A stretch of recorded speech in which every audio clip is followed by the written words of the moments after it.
Hello, everybody, and welcome back to the Bridge in the Gap podcast. I am Jaleesa, one third of Bridge in the Gap, And I am Bridg. And I'm Jasmine. and we want to say welcome to anybody new joining us this week, and for anybody returning for our 8th show. We say thank you for tuning in again and lending us your ear for a little while. Today's show is going to be on weight loss and healthy lifestyle journeys. So with that being said, we are going to start off with a few interesting facts about weight loss and different statistics surrounding that. And then we'll share a little bit about our journeys with weight loss and trying to live a healthier lifestyle. And then we'll, continue to explore different dynamics when it comes to that. So with that being said, we are going to go ahead and open up the floor to Miss Bridg and have her share with us some facts that she found out preparing for this show today. So as I was preparing, I actually looked up facts for weight loss for people over 50, seeing how I am tad bit over 50. But surprisingly, I found that for people over 50, it's actually easier to lose weight in older age than it is for somebody that's a little younger. And there were a number of facts that played into that. Women usually look at being older, we fight a lot because of menopause. But actually, depending on what you eat and the amount of exercise you do, it actually lends to helping us lose weight a little easier. Another fact that I found was that most people think that depending on weight loss has a lot to do with what you eat versus how much you exercise. People tend to think that if you exercise more, you will lose weight, but it's honestly the opposite. Weight loss primarily depends on probably 80% of what you eat and then 20% being exercise. So those were some of the statistics that I found that I was a little shocked about. But I can tell you for myself, I have been on weight loss journeys many times in my life. About a year and a half ago, I had gotten down to roughly close to my goal weight, which was around like 175 pounds. And for me, that was actually excellent. I'm only 5'2", but I carry my weight really well. So that was really a good weight for me. And sad to say, I have lost that battle, but I do plan to get it together very soon. And I plan to be intentional about what I eat and getting out exercising a little bit more. So with that, Jaleesa, I'll throw it over to you. Okay, so you actually shared one of the facts that I found as far as the 80% of weight loss comes in with what you eat, and then 20% is the amount of activity that one gets. Something that I found interesting too is that women tend to lose the rate in which their metabolism works quite a bit in their 20s is actually when the metabolism starts slowing down for us. And then another interesting fact that I found is 91% of women on college campuses are actively dieting and or trying to lose weight. I was really surprised about that one. And then lastly, according to the CDC, 45% of adolescent girls try to lose weight compared to just 30% of adolescent boys. So weight is definitely a serious topic of concern for most Americans. Yeah, females, especially females. Yes. And what were you able to find? And I was gonna say, along the lines of yours with the college student, I did find that 87% of Gen Z exercise 3 times a week or more, making them the most active generation in the US. And that 80% of gym goers are millennials and Gen Z. So we make up the bulk of people who you will find in the gym. So if you're looking for love, go to the gym, especially if you're a millennial. But and then I also found that 52% of US adults say that they work out regularly, which is usually about like weekly to monthly at home, whereas 28% exercise regularly at the gym. So again, if you looking for love and you a millennial, it's not that much competition in the gym. It's mostly at home. And then last but not least, researchers from the British Journal of Sports Medicine found that if you spend at least 11 minutes a day engaged in physical activity at a moderate level of intensity, such as like a brisk walk, it can lower your risk of death by close to 25%. So if you just go for a walk 11 minutes each day, you're going to lower them chances of an early grave. Yes. Wow. And you know, really important.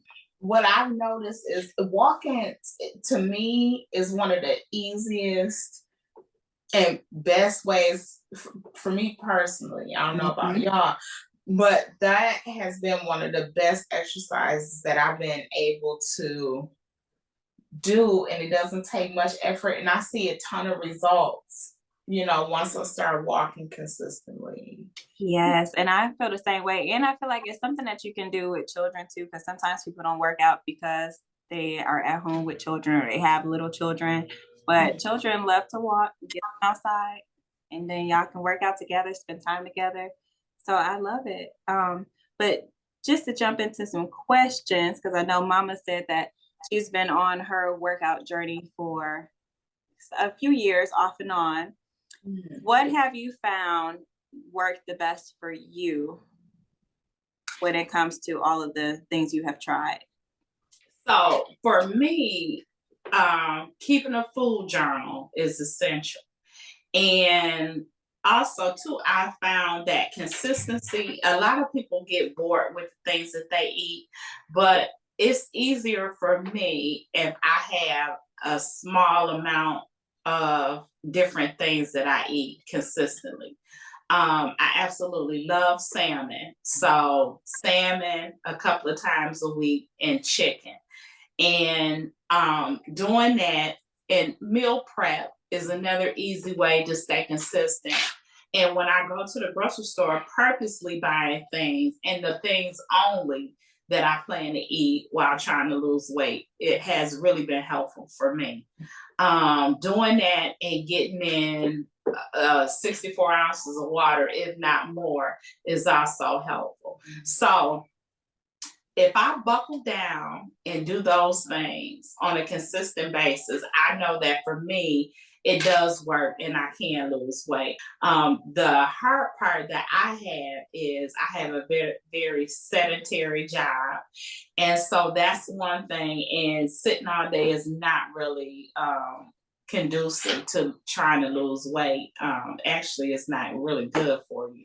But by the time that I get off from work, a lot of times I'm tired. And with the weather, it's not always great, you know, walking weather. So that's one thing that has kind of hindered me.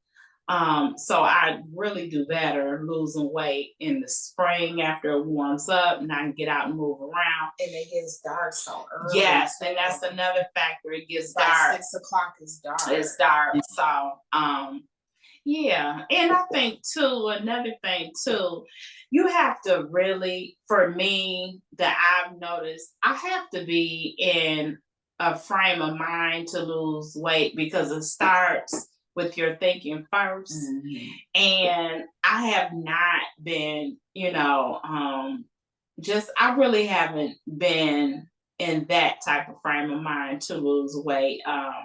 I know that I need to get there and I will, but right now it's just kind of like hard. I think the weather has a lot to do with it. So, but what about you, Jasmine? Yeah, so I was about to say, I was curious. What about you?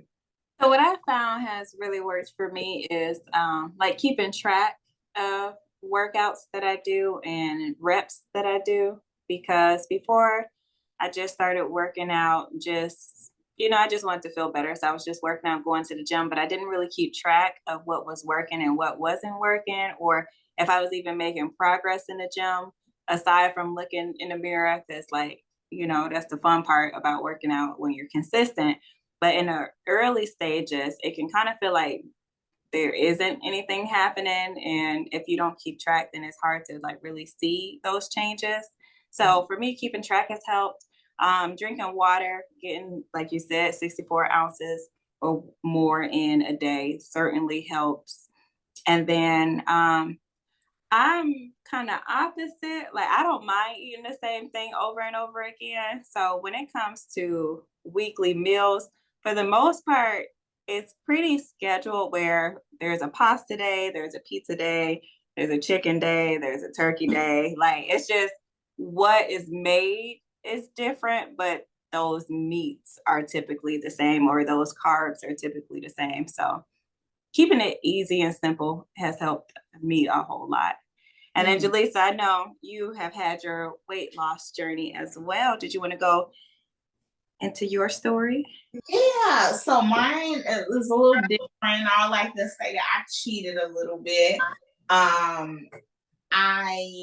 Prior to April 1st, 2021, I was at 5 feet even, 320 pounds. And today I am 133 pounds. So that's what, a 187-pound weight loss. You lost the whole person. A whole person. Yes. So I had a duodenal switch surgical procedure. Essentially, the portion of my stomach that absorbs fat was cut off. Also, that part of the stomach induces cravings. And so my stomach is about a little bigger than the size of an egg now. And how I've been able to maintain a weight of somewhere between 130 and 150 pounds is I have to eat between 100 and 150 grams of protein every day. And so sometimes I eat some of the same things, but I can only eat some of the same things maybe twice a week, and then I get bored with it. But that is a side effect from the procedure.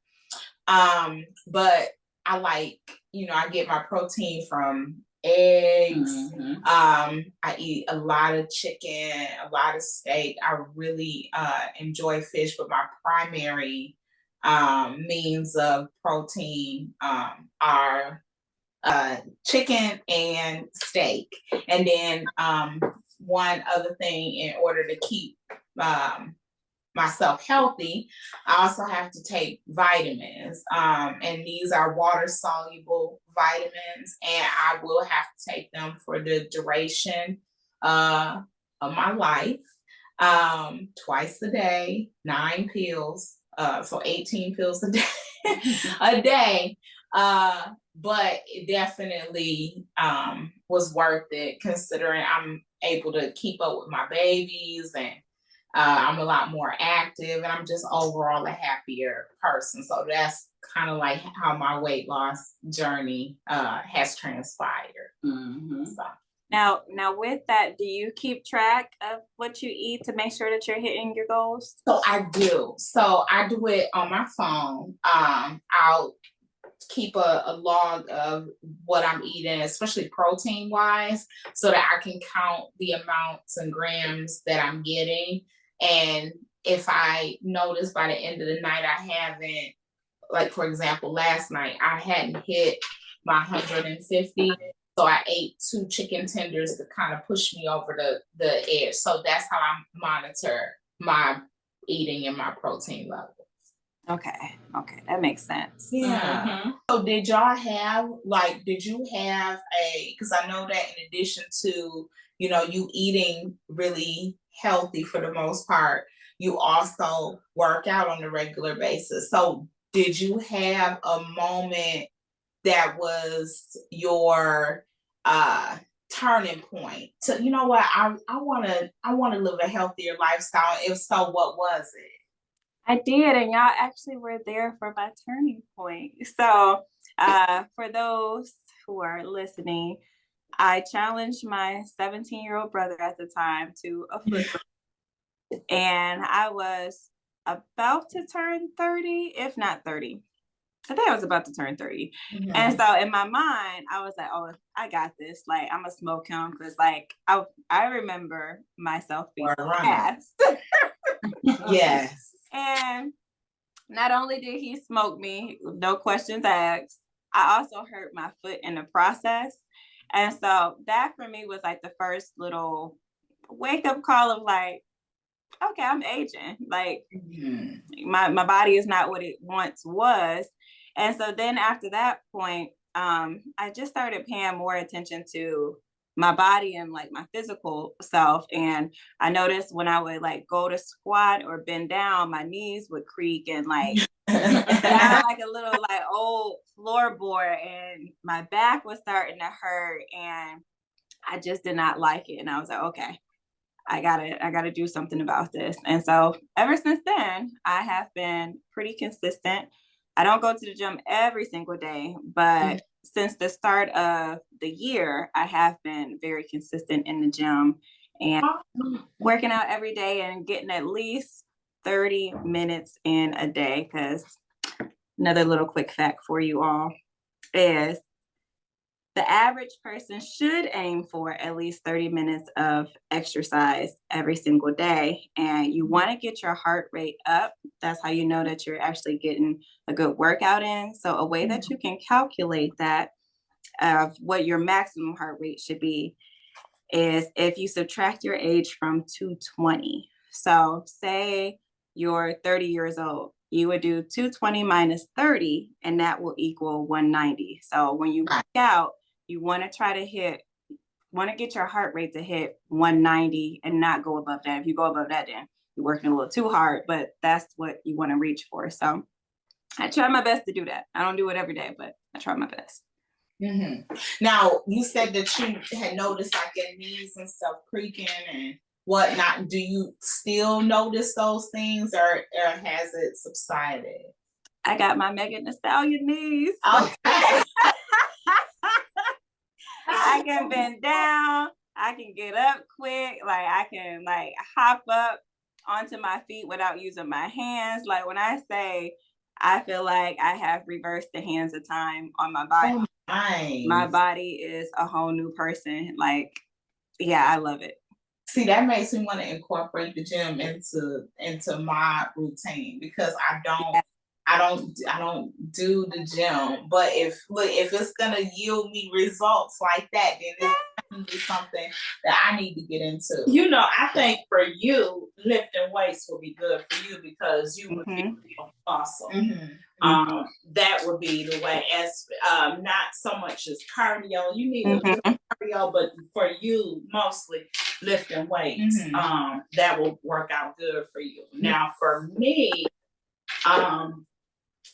my neighbor, I have a neighbor across the street, and he's really inspired me, which again, like I said, I really need to get outside and start moving.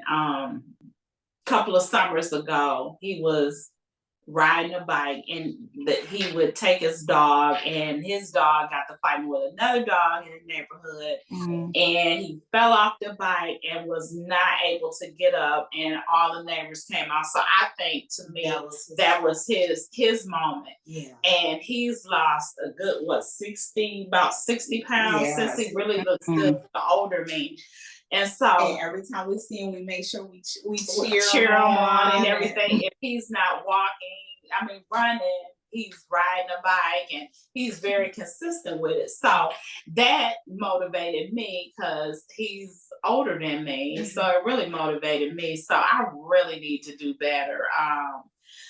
Again, it's the whole mindset thing, but I do recall you losing a bunch of weight. I did, and it seemed like it just fell off. Not that you weren't working to get it off, because you were doing things like working out and eating better, but I just remember it just seemed like the weight fell. Do you remember what your turning point, or what was the motivation then? So if it was when we were in Virginia, okay, so that motivation, and I really need to find it again, but the motivation for that was two things. I was going through a divorce, and I lost my mother. And before my mother passed away, that was her dying wish, that she wanted myself and my sisters to lose weight. So I wanted to honor her last wishes. And I just started working out, started eating right. And I want to say I got down to like 140 some pounds, which was the smallest that I have been in a very long time. And again, I'm an emotional eater, so it depends on, what I'm going through, whatever. I try not to eat, but I have a sweet tooth, unfortunately. And when I need something sweet, I need something sweet. So, with that being said, and it was a lot easier then, because I was in my early 40s, I want to say, so it was a lot easier. Now, being post-menopausal, it's a little harder, again, for me. So now I have to go back to the drawing board and find out what really works for me to be able to lose it. But I think this time around, definitely the exercise piece of it, and kind of like pulling back on carbs. I'm another person too. When I'm trying to diet, if I drop carbs from my diet, I can lose weight. It'll be a lot easier. So, and you know what? And that's another thing too. PCOS runs in our family. Yes, PCOS is yes, so and we'll have to do. We can talk about that for a whole hour. So we'll do a whole episode on PCOS and what it is, and how it looks like, what it looks like. So yes, it does run in our family, and that can be a hindrance in losing weight. Jasmine, I want to toggle back to something that you said. So, being your mother, for as long as I can remember, you never really had a problem with your weight. But I'm just curious, outside of being pregnant, what was your highest weight? Oh yeah, because I've never seen you where I would say, "Oh, she's overweight." Yeah. Honestly, I would say my highest weight outside of pregnancy is my weight now, but it's more muscle than me being overweight, and I'm at 150 now. But before, oh wow, good. Yeah, good. I wouldn't have never gave you 150. You 150. I appreciate it. Now I'm trying to big, but outside of that, I would say my heaviest before pregnancy, which isn't really heavy, would be 135. Oh wow, that's But it's funny that you asked that, because I was actually going to ask you a question, and I don't want this question to seem like it's not coming out of a loving place, because it is. Like, it's all love, it's just curiosity. Grandmother, I know, as far as what I've always remembered, she seemed to be pretty thin and healthy. Was she always this way, or did you all see her dieting and doing stuff regarding her weight? Because I do know you and Aunt Charlene and Aunt Donna have had weight loss journeys. So I just wondered if that stemmed from grandmother and that's just something we didn't get to see. Well, you know what? I want to say with her, I never really perceived her as being overweight, but I do remember at her highest, I want to say she was close to maybe 200 pounds, and she used to smoke cigarettes. She came from a generation where they believed in smoking cigarettes, and so she was on the verge of having a heart attack, which is kind of what made her start dieting and getting the weight off. And she did a 180, and she definitely got down and got all of that weight off of her. But at that point, you know, it kind of had taken a toll. And that's one thing that I can say that I'm happy about with my generation and you guys is that cigarettes was never a thing. It was never a thing for me to smoke cigarettes, never a thing for you to smoke cigarettes. So that's one thing that we have in our favor is that, you know, back then, I guess cigarette smoking was a thing of socializing, you know, women sitting around smoking cigarettes, talking or whatever, but it's just not a thing anymore. I don't think I even know anybody who does smoke cigarettes. But so that's what I can remember. Her turning point. And so I was sitting here thinking like that was her turning point and what was So I actually had two moments, my most embarrassing moments. And I was just like, yeah, I don't want to live the rest of my life like this. The first one was I needed to fly with the kids by myself. And it was just so much. I was out of breath. I was sweaty. I was hot. And then I know people helped me and went out of their way to help me because they saw me struggling. And then what really made it worse is I kind of felt like all eyes were on me when I was on this particular flight, and they wanted us to fasten our seat belts. And I was trying everything in me to fasten my seatbelt, and I was the only one that needed a seatbelt extender. And I remember having to raise my hand on a full flight and tell them that I needed a seatbelt extender. It was so embarrassing. That was strike one. And then the other strike was I wanted to take the kids to the zoo. And we had spent all of this money in preparation to go to the zoo at the Detroit Zoo. And I'm like, oh, I want my babies to see these animals and all of this. And I'm so excited, only to get there. And we made it to the first exhibit, which was the otters. And I don't even feel like that was a 5-minute walk. And I remember my back was on fire. And I remember telling Mama, like, look, like, I'm not going to be able to go past this first exhibit. I'm trying not to laugh because I remember that. Not your experience, but I remember Mama was so mad. Oh, she definitely was mad. And I didn't blame her. It's just I was actually afraid to say something once I realized like I wasn't going to make it around the zoo.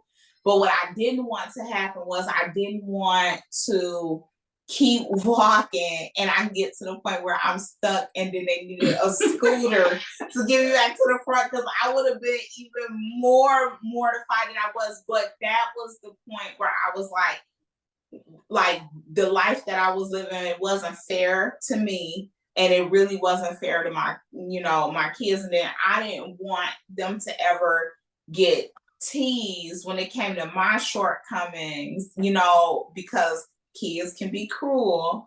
And I knew I was going to have to make trips up to the school and this, that, and the third. So I it's just interesting when you hear, you know, what people's motivation or their breaking point was that motivated them to change, you know, their lifestyles for the better. Mm-hmm. Yeah. I was gonna say with Jaleesa saying that again, like y'all know, I haven't really had any struggles weight wise, so like that's not something I can 100% relate with. But Mama, with you, with your weight loss journeys, did you ever have those moments where you thought kind of like Jaleesa, like I wouldn't want my children to feel possible embarrassment from this or get teased? Although we didn't experience that. Like no, our friends loved you. So when the one time that I really remember being overweight is when we moved to, again, we were in Virginia, and there's a picture of me. I guess, you know, me and my husband had gone downtown, and he took a picture of me, and I still have that picture to this day. But just how I was really overweight. I had on the cutest outfit, but when I say I was so overweight, and I'm sitting here thinking about it now, and I'm like, you know what? Hearing your story, and I was so upset because, like, I kept thinking, like, do you think we can make this trip? She was like, yeah, I got it. And, you know, I'm glad that was a turning point. And my feelings were hurt because I knew she was embarrassed about it. But I'm sitting here thinking now, and I'm like, I need to lose weight. Like, I need to, like, seriously get serious about it and lose weight. And so not just talk about it, but actually do it, especially with me getting older and everything. And I do have some goals that I want to reach. So I definitely need to, as I'm sitting here thinking about it, having this revelation that, yeah. And I do feel like we all lead healthier lifestyles, especially because I'm starting to see patterns with my kids having sweet teeth. sweet teeth. Not sweet tea. It's a park that actually has equipment that is essentially ran by solar energy. Yep, with the exercise bikes and stuff like that. I feel like, why not? And it's free to use. The only thing is, I don't want to say close it down at like 9 o'clock, but we wouldn't be up there after 9 o'clock anyway. So I do feel like, you know, us having this discussion, because I need to get my muscle mass up, because as you can see, I'm a little scrawny. It's struggling a little bit. Yeah.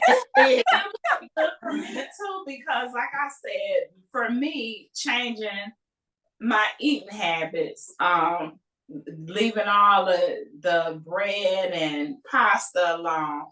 Like for lunch, I had chicken fried rice.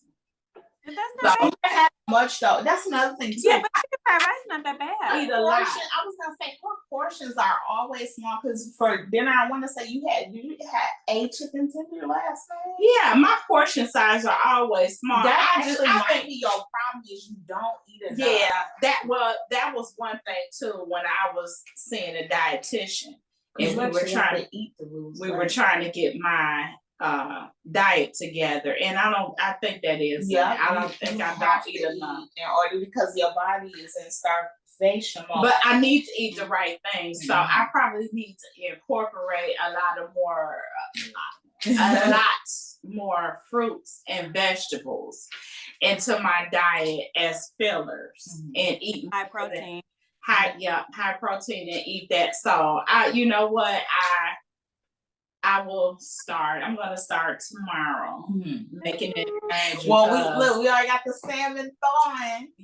Yeah. So that's what I really need to do. And I need, you know, it's never too late to start this journey. You can start it at any time, but it's one thing that, you know, so I need to do this and I need to do that, but enough is enough. I need to do it.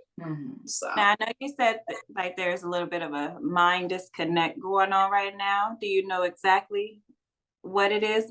yeah, I know a couple of things. I have some, things going on at work, and then I have some other things you know, going on and That's all right. That's what I said.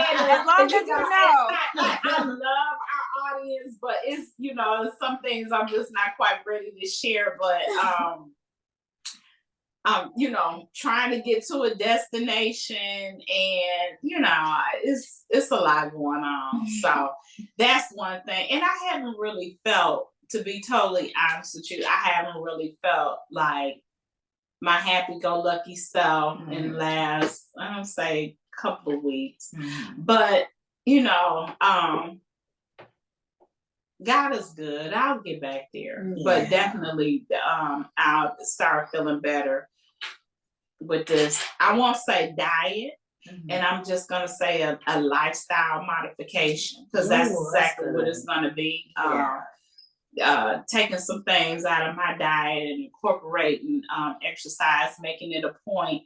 I do get off early enough where I can get outside. So if I don't do anything but walk around the block, then I'll do that, start off small, but definitely start, and that'll make me feel better too.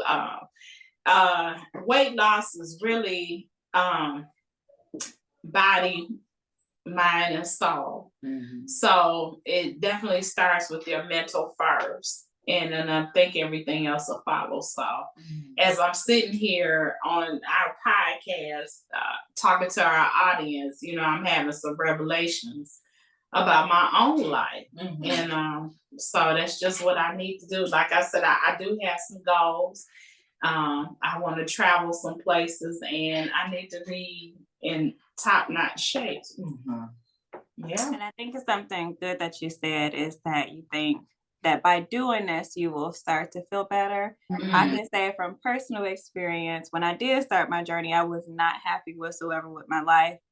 I would say I was depressed, and I just picked up a weight and I started working out, and it wasn't always easy. Sometimes I didn't feel like doing it, but I was like, all right, let me just try to get 5 minutes in and see how it go. And I can honestly say, like, I feel the best I've ever felt in life. I'm genuinely happy. I wake up every morning looking forward to the day. Now, towards the end of the night, I don't know.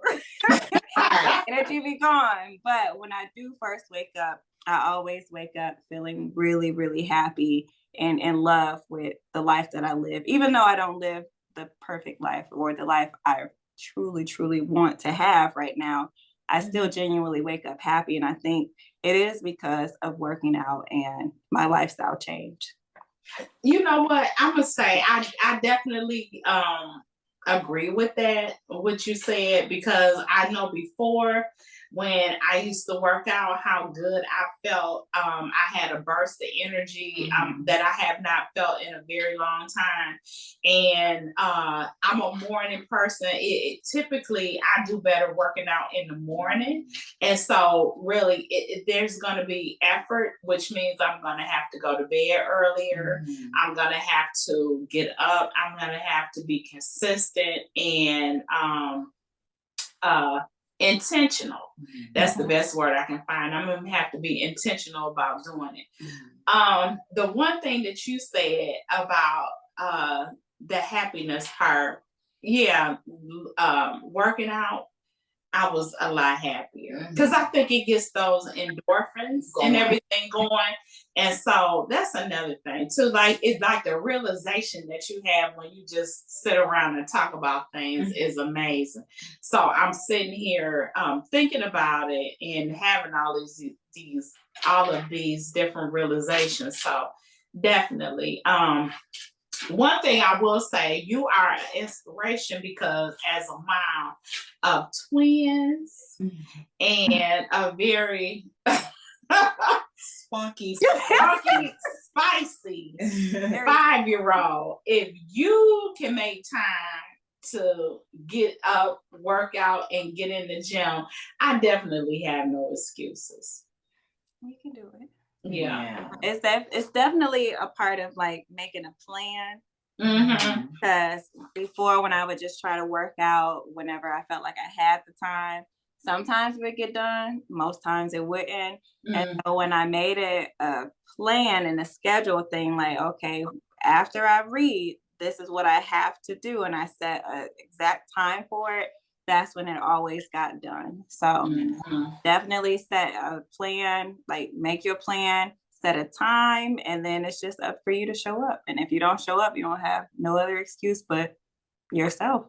And then going back to the whole walking thing too, I think another reason why walking is one of my favorite forms of exercise or working out is a lot of times you put them headphones in, your music on, and you get to walking, and it's like you are alone with your thoughts. You know, it's just it's good. So and I'm sitting here thinking about, you know, ways that I can make working out a little more fun for the kids. They like walking, they like when we will walk to school. So, you know, maybe once it warms up, that'll be a nice way to get a little extra activity in with them, is walking, you know, them to school in the morning. Or I may not have time to do it, you know, after school, us walk home, but I feel like that extra 20, 30 minutes of us walking to the school, I think that would be really good for them. It would be good for them too. Like you say, you're getting a workout in, and so are they. So it would be good, you know, for everybody. And then something else that might be fun for them is if you get some chalk and like do hopscotch, because like it don't seem like a workout, but hopping around is a workout. What I used to do with the boys and Kay when they were a little younger is I would blow bubbles and I would have them chase after the bubbles trying to pop it. So like that's a workout. Or jump roping, like everybody can jump rope together and have, you know, a little fun. So like I think there are fun things that you can do where it doesn't seem like a workout, but it is. Yeah, and that's really good, because I'm thinking the kids around here like bubbles and everything. So that would be really good, because they chase after them anyway. So yeah, I never thought about that as exercise, but yeah, that's a really good idea. Like you said, and then of course all the parks that are in the area. So, and then here recently I've exchanged numbers with the moms at the school or whatever, because I want to set up a play date. So I'm already trying to implement ways for us to get on a healthier lifestyle journey. It's just, I know the struggles that I've had with weight, and I definitely don't want them to carry that. And again, going back to kids being cruel, I feel like kids have it hard enough as it is. So I think, you know, it will only be right that I kind of nip it in the bud while it's still early and while they are still young. Yeah. I think something else that has helped me, because I know Mom touched on it, like what's the heaviest I've ever been. And honestly, I think it's also my mindset. Like I just can't picture myself being like a heavier set woman. Like like in my mind, I literally cannot picture it. So because I can't picture it, like I feel like I don't bring it to life, if that makes sense. Like all my life, like even when I've tried to say, like, I wonder what I would look like if I was like a little heavy, like I just can't picture it. So yeah, I couldn't see you. I can't see it. Yeah, you definitely have a muscular build. Yeah, muscular. Yeah, for sure. I could not picture it either. You even when you were pregnant. You was just all belly. Yeah. I think mindset really does play a huge role. Oh, it plays a huge role. Yep, your mindset. Your mindset is everything. Yeah. So and you know, Cedric always teases us about us having snack demons on our back. I'm being 100% honest. He is on to something, because he always be so sweet at the end of the night. Like, man, like I need something sweet. Like, but we are all like that. As a matter of fact, he just asked me, like, it's some brownies in the pantry. When you gonna break them? I said, I'll make them tomorrow. Okay, he said, I'm gonna go ahead and schedule that in my phone. Like we love snacks. Just they love snacks. I don't always participate, but they do. But yesterday, like I had a taste for chocolate, and she was going to the store, and so I had, when she came back, and instead of her buying my own little pack of chocolate, I'm not my own little pack of chocolate cupcakes, ding dongs, she brings back a box. Typically, I would have only eaten one, and that was it. But you know what? Because in my mind, if she had brought me my own 2-pack back, I would have had to. So when I say it was like 16 ding dongs in that box, and I just looked at it, I want to say it's like 8 of them. Like, who been eating them? Because I only had 2. We all had our fair share of them. But and then it was so bad. It was so bad. It was so bad. Camila came toddling over. I was like, girl, you ain't get, I hurt the baby feelings. I felt so bad. Oh yeah, she was I was hurt. like, you ain't gonna get no.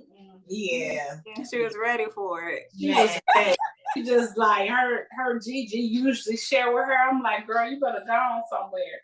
I can promise y'all something that's gonna make y'all not eat sweets as much anymore. If you only eat it if you make it yourself. Yes. Yeah. That will limit how many. You know what? That will totally limit it for me because I yeah. Like, so whenever I get a craving for brownies or like banana bread cakes, like I literally make it myself because I know I'm not gonna feel like making it. Like baking takes so much work. So when you finally make it, I enjoy it, and then it's how long. Good. That's really a good. So while we're speaking on tips, we can get, what are some tips? And that was excellent. If you want something sweet, make it yourself. So I know for me, if I go by that motto, I won't be eating any sweets because I know I'm not going to bake anything. Yep, my tip is, I'm gonna piggyback off what Jasmine said with meal prep. I always have something ready to go in the refrigerator, whether it be hard-boiled eggs, especially because you can do those a few days in advance. And then, with the salmon, I took out 4 things of salmon, so that's literally 4 meals that we got with salmon. Keep little salads on hand, the prepackaged ones. Nuts. And some definitely help too. What's going fruit. Oh yeah. That's the thing. Like I'm just sitting here thinking now I have some apples in my car. So if I have a taste for something sweet tonight, instead of eating the chocolate ding dong, I will have a nice healthy red apple, which I probably need. So that, and like you said, keeping vegetables, like crunchy vegetables around that you can eat, like carrots and the little tomatoes and things like that is good. Trying to think of some other. Well, we actually touched on something earlier. You and Jasmine both talked about drinking water. Well, I know for me, sometimes depending on how I'm feeling, especially with my stomach being the way that it is, sometimes 16 ounces, the 1 16-ounce bottle of water seems kind of daunting to drink it. So we also buy the little 8-ounce bottles of water, and you literally can drink those in 5 gulps. So that's a easier way to get water in sometimes. Or adding fruit to your water, like flavoring your water. I know that you like the crystal. Get you an insulated water bottle and carry it with you everywhere you go. You know what? We have Stanley cups. So we were, at least I got some Stanley, and we were really doing good for a minute. Actually, I need to pick my Stanley cup up again because I was really doing good drinking water. And that's another thing. Drinking like 3 of those things a day. I was. It's a lot easier to drink water when you drinking it from a straw too. It's a lot easier. So yeah, I need to pick my Stanley cup back up and start that again. Something else is when you're watching TV, just do a few squats. Just do something simple where you can watch TV at the same time. You could even do like the little standing leg raise where you like lift one leg at a time while you're watching TV. So then that way you're doing 2 things at once. It's not. And another thing too with the whole squat thing, I know that in the bathroom in the morning, holding on to the sink, you can get some squats like that. I started doing that. I incorporating that into my morning routine, and it's easy too because you can literally get into a sitting position, which is the perfect squat to do. So you might want to do that. Right. Yeah. Right. Get them cheeks up. Look, Help them glutes. get that pancake right. So this was very enlightening. This episode I really enjoyed because it has been very eye-opening and enlightening. And can you ladies think of anything else that we can leave? I just want to leave people with know that if you are experiencing weight loss issues or having weight loss struggles, millions of Americans are going through the exact same thing at the exact same time. And I feel like a lot of us are eating our feelings more now than ever before, especially with things like DoorDash being readily accessible to us. It's just a lot easier to get things quickly.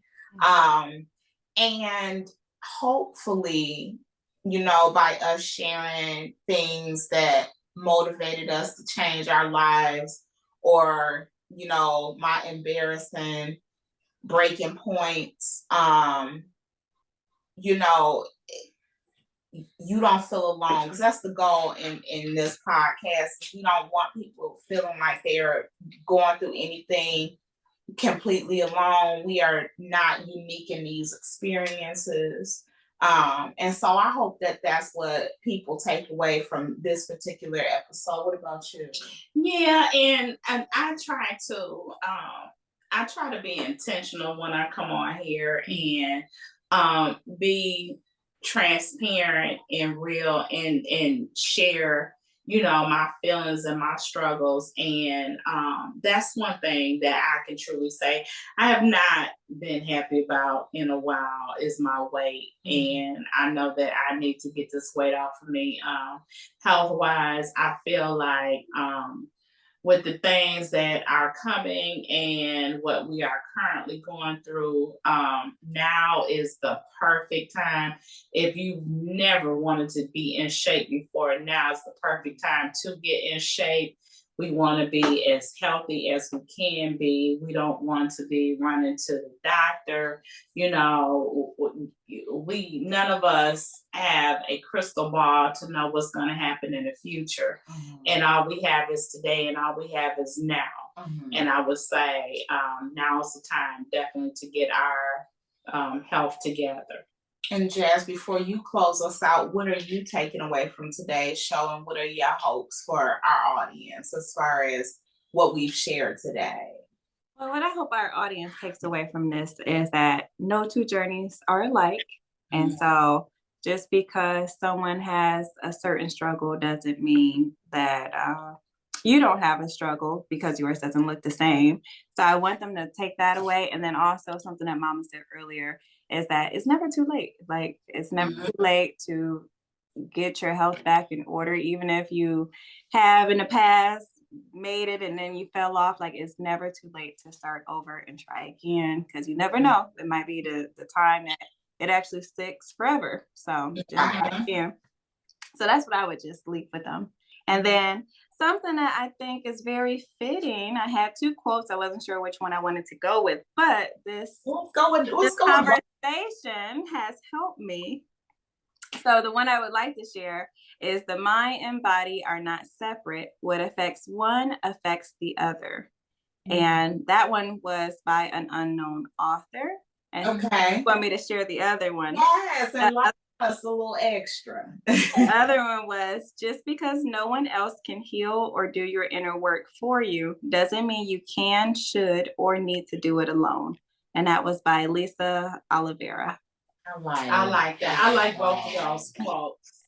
Well, before we let everybody go, I do want to let you guys know that our show coming up next Monday is going to be a very, let's say a very hopefully inspiring and episode as we explore the world of celibacy and what we've learned about ourselves during those particular journeys. So we hope that you guys tune in, and I'm more than sure it's going to make for a phenomenal show. On that note, we're gonna say you have a good night, and we'll see you later. Bye.